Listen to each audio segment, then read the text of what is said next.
What is going on, everyone? I hope everybody's enjoying their week. If you're new to my channel, please subscribe and hit that bell notification. That way you don't miss my videos.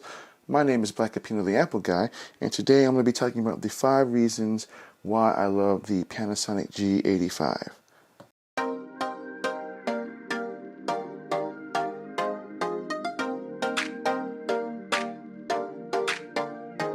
Welcome back to my channel. For those of you who have watched my videos know that I have a special love for Panasonic's. The camera that I'm actually recording this video on is a Panasonic Lumix G7. I think it is the best budget camera for $500 around. I have not seen a single camera that has what this has at that same price range. Obviously, the first actual camera that I bought was a Sony camera, but that was more of a point and shoot, not the same thing as a mirrorless or a DSLR. But if you're not familiar with the G7, I'll drop a link in the description on why I love that camera and why I think it's the best budget camera out there. So today I'm going to be talking about my G85. Now, I've only had the camera for about 2 weeks and a day. I actually did a vlog on picking it up at Best Buy, and I did an unboxing and kind of did a short video comparison between the G85 and the G7. I'll drop a link in the description on that. But beyond that, I haven't really had a chance to actually go out and actually do any type of good videos because it's still winter here and I live in Alaska, so it's still a little cold. So holding a camera bare hands in wind, it makes your fingers freeze, and it does make it a little bit difficult to want to hold the camera. But rest assured, I will be doing a video comparison, an actual better one than the one that I had with the differences between the G7 and the G85 in a later video. So we're going to be talking about the 5 things that I love about this camera and why I'm sticking with the Panasonic brand. The first reason is dual IBIS. Now, for those of you who may or may not know, dual IBIS stands for dual body inline optic, dual body inline stabilization. So basically what that means is when you're doing any type of handheld vlogging as opposed to sitting on a tripod, typically if your lens is stabilized but the body's not, when you're doing your video edits, it does show a lot of that kind of shakiness, and you can obviously fix that in post-edit by just simply using time warp, which kind of alleviates that. But if you've never really used that type of function or you're not familiar with editing videos, then that can kind of become a pain.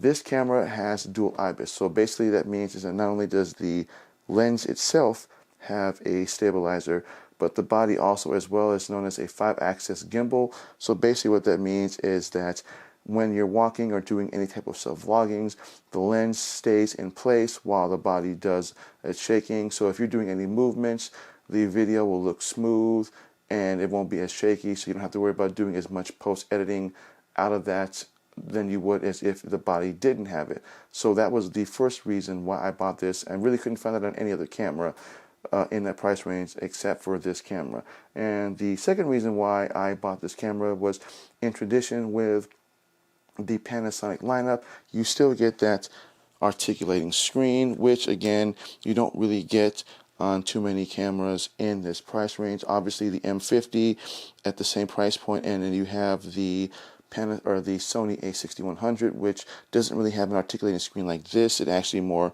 folds up, and then as you can see with the hot shoot on the 6100, it does present some new issues. As with this one, if you need to do any type of quick and subtle changes with the screen flipping out this way, you simply just press on that, and then there you go. You can do your quick adjustments.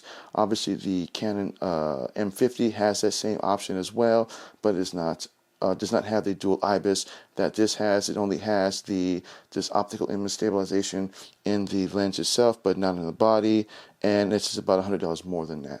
So that is a great help, especially when it comes to doing any type of handheld vlogging, which typically most YouTubers will love to do, and it's pretty much a feature that almost anyone who's looking to start their first YouTube channel will want is a swivel out screen that's articulating. So if you need to do any quick adjustments, especially in the sun, you can simply just switch. And again, it gives you various degrees of any type of looking at the screen. That way it does not kind of get in the way. That is one of the reasons why I still stick with the Panasonic lineup, is because of that feature alone. Again, like I said before, I get it in the G7 at about the $400 range, and there was no other cameras that actually have that function unless you spend an extra $100 some odd dollars. And again, if you're looking to save money on budgets, on a budget camera, the G7, that's a perfect camera for that. And so in keeping with that tradition, I decided to stick with the G85. And the third reason is the SD card location. Now this is more of a personal preference, although a lot of YouTubers will tell you that they prefer having it on the side. So basically on the side of my G85, as you can see, this is the SD slot. You simply just slide that out, and then you pull out your SD card, as you can see, and you simply just pull that out, and that's pretty much how that works. And then as you can see, the slot right there, you simply will just take this and push it back in, close that up. It's a quick release type of way. Now on the G7, you're going to have the battery and the SD card location on the bottom.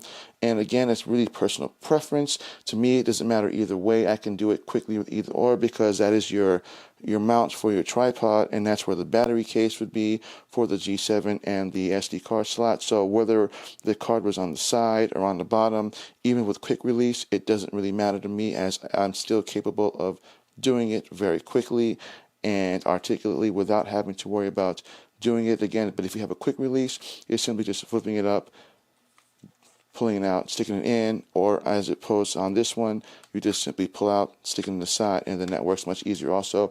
It just depends on your personal preference-wise and style. For me, I can do it either or, but it is a big help, especially for those who want that option. It's not bad.